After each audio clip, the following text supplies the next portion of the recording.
बिस्मिल्लाहिर्रहमानिर्रहीम। अस्सलाम वालेकुम यूटीवी ग्लोबल के नाज़रीन, मैं हूं आपका मेज़बान अमानुल्लाह कायम खानी। उम्मीद करता हूं कि आप सब खैर वाफियत से होंगे।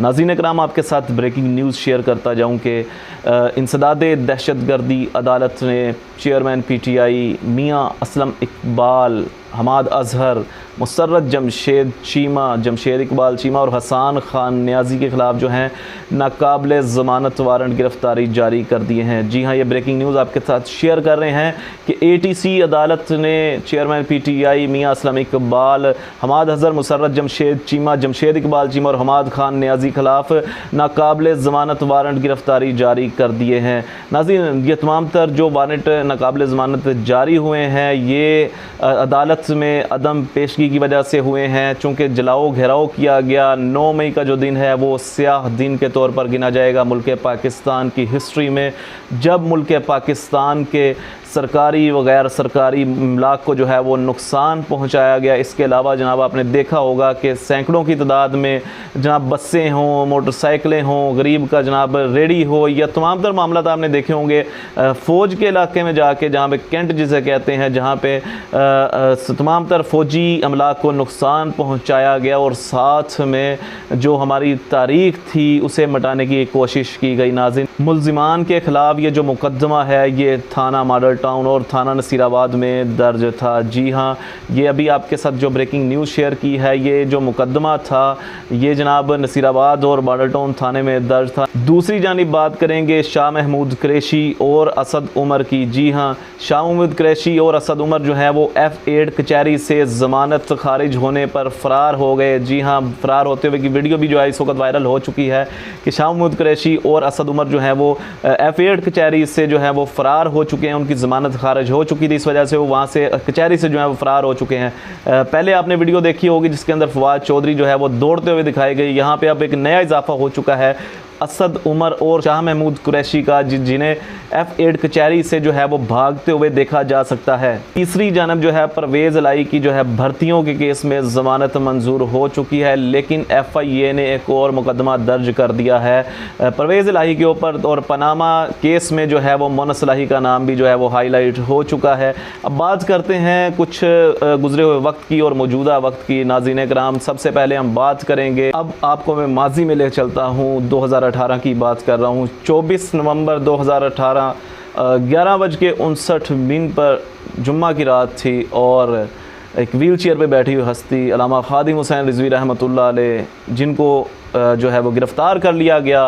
गिरफ़्तार करने की वजह क्या थी और किस दौरे हुकूमत में गिरफ़्तार किया गया, मैं सिर्फ इसलिए आप सबको ये बता रहा हूँ कि उस वक़्त भी उस जो है वो अल्लामा खादिम हुसैन रिजवी साहब ने जो आवाज़ बुलंद की, आसिया का केस था जो कि उस वक्त चल रहा था, और उन्होंने पूरे मुल्क पाकिस्तान को जो है वो शट डाउन करने की कॉल दे दी, जिसकी वजह से जो है वो अल्लामा खादिम हुसैन रिजवी समेत तमाम तर उलमा जो तहरीक लब्बैक पाकिस्तान की क़यादत थी और तमाम तर जो कारकुनान थे उनकी गिरफ़्तारियाँ शुरू हो चुकी थी। और उस वक़्त हुकूमत थी पाकिस्तान तहरीक इंसाफ की, वही पाकिस्तान तहरीक इंसाफ जिसने इंसदादे दहशतगर्दी अदालत में अल्लामा खादिम हुसैन रिजवी समेत जो है वो तहरीक लब्बैक पाकिस्तान की तमाम तर क़यादत को 6-6 महीने, 8-8 महीने, 9-9 महीने जो है वो केसेस के अंदर बुलाया, और अल्लामा खादिम हुसैन रिजवी ने जो है वो उफ़ तक ना की। तमाम तर क़यादत जो है वो वहाँ पे इंसदादे दहशतगर्दी अदालत में पेशी के वक्त भी और जेलों में भी हैं जो वीडियोज़ वायरल हुई कि वहाँ पे भी जो है वो लब्बैक या रसूलुल्लाह की सदाएँ भी बुलंद कर रहे हैं। और अल्लामा फ़रूकुल हसन कादरी साहब की भी जो है वो उस वक़्त वीडियो वायरल हुई थी, जो कि एक मशहूर एक नात पढ़ते होते हैं, तो वो नात भी उनका जो उस वक़्त कलाम था वो उस वक़्त बड़ा मशहूर हुआ था।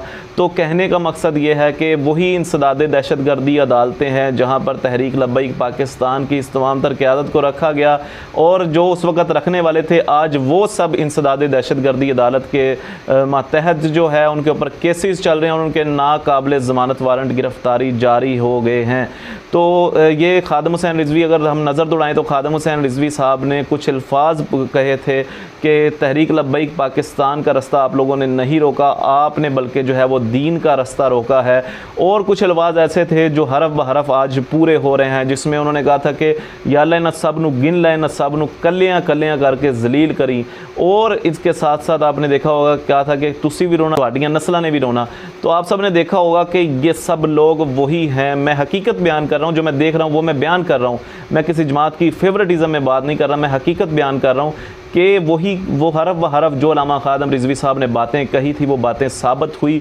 और एक वक्त ऐसा आया कि ये सब बैठ के मीडिया के ऊपर रोए भी, और आज ये सब ज़लील और रुस्वा हो गए हैं। इमरान खान जिसकी दौरे हुकूमत उस वक्त थी, उसके साथी जो उस वक्त साथ थे वो साथ छोड़ के जा चुके हैं। इस्तेहकाम पाकिस्तान के नाम से जो है वो पार्टी बना दी है, जिसके में ना कोई कारकुन है, ना कोई उनका कोई मंशूर है। वही सब जो पीछे लोटे छोड़ के आए थे पाकिस्तान तहरीक इंसाफ में, अब सब छोड़ के और इकट्ठे हो चुके हैं। तो खादम रिजवी साहब की जो बातें थी वो हरफ साबित हुई। लेकिन ये जो आज मैंने देखा कि जिस इंसदाद दहशतगर्दी अदालत में अल्लामा खादम रिजवी साहब की समाअत होती थी, उनके केस की समाअत होती थी, और तहरीक लब्बैक पाकिस्तान के कारकुनान जो आज भी इंसदाद दहशतगर्दी अदालत में जो है वो अपनी पेशियाँ भुगत रहे हैं। मकाफात अमल ये है कि आज वही जो दौरे हुकूमत उस वक्त था, आज उनका दौरे हुकूमत भी ख़त्म हो चुका, और आज वो उसी इंसदाद दहशतगर्दी अदालत में अपनी पेशियाँ भुगतने को तैयार हैं। उस वक्त खादम रिजवी साहब ने कहा था कि नामूस रिसालत के लिए निकलो, और आज इमरान खान ने जो है वो आर्मी के ख़िलाफ़ करवा के कौम को और पाकिस्तान आर्मी के जो कैंट एरिया में बढ़ के जो मुल्की इमलाक को नुकसान पहुँचाया गया, उसकी वजह से आज उसकी पकड़ हो चुकी है। इस वाले से मैं बस यही कहना चाहूँगा कि जो इंसदाद दहशतगर्दी अदालत में केसेस चलवाते रहे खादम रिजवी साहब के, आज उनके अपने केसेस उसी इंसदाद दहशतगर्दी अदालत में चल रहे हैं। तो ये जो है मकाफात अमल है जो अल्लाह ताला ने इस दुनिया के अंदर आपको दिखा दिया है।